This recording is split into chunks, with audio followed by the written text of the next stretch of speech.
for those of you, do you guys remember the character Jagged Stone? Jagged Stone, who is voiced by the great actor Lex Lang, is going to be voiced by the amazing actor Mr. Keith Silverstein, who is also Hawkmoth. And, I don't know if you know this, but Hawkmoth has a personal assistant. Her name is Penny. Penny is actually voiced by Miss Mela Lee. So she is also playing Penny as well as Tiki. She also was akumatized in the very first episode we ever recorded. Do you remember that, Mela? I do. Who were you? Story Mother. Alright, so for the very first sneak peek of season 2, it's another akumatized character that Mela gets to voice. Give her a big round of applause. Here we go, we are in the Grand Paris Hotel. Penny Rollings and Jagged Stone's devoted assistant is standing in the doorway of the rock star's luxurious hotel suite. She holds her phone up against her ear while she speaks to the butler. Yeah, Mr. Stone would like his breakfast brought to him on the back of the bear. Could you arrange for that, please? We will see what I can do. Miss Penny, will that be all? The person on the other end of the phone line now speaks to Penny, and she gestures to the butler with her hand, indicating that she's very sorry, but that she has to attend to the call. And she answers the person. Yes, a red-eye flight would be preferable. Jagged's crocodile fang hates flying in the daytime. And while she's speaking on the phone, with the butler still waiting, Jagged's producer, Bob, bursts into the room. All right, Mayor, yes, who's going to be Bob? I'll do it. Do it.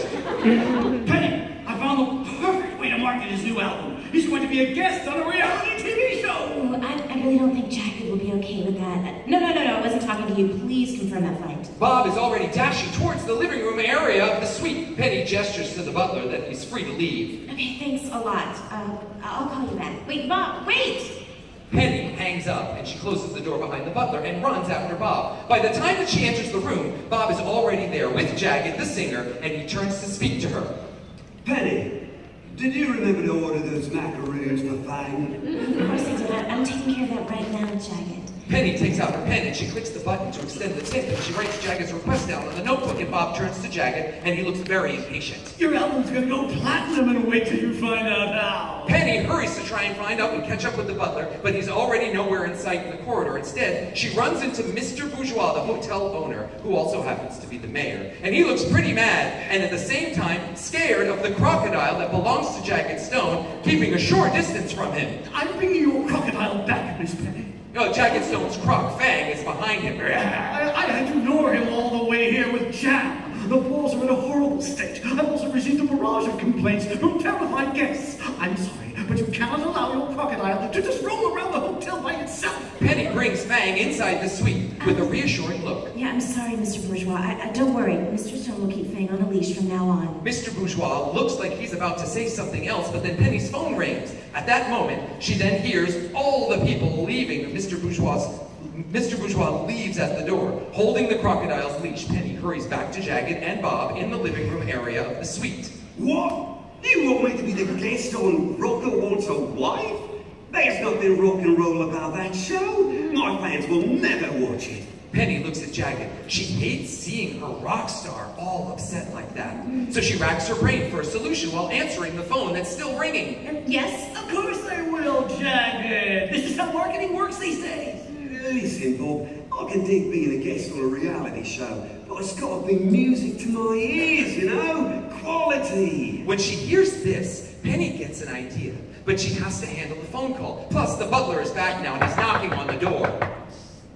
Oh, I am so sorry, miss, but there were no bears available. Would a pony do instead? Why can't I get that part?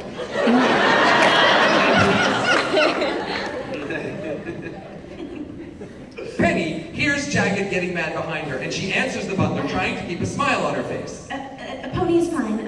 Can you throw an assortment of macaroons into, please? Thanks. No, not you. Don't worry. There won't be any ponies. It's just a crocodile on a plane.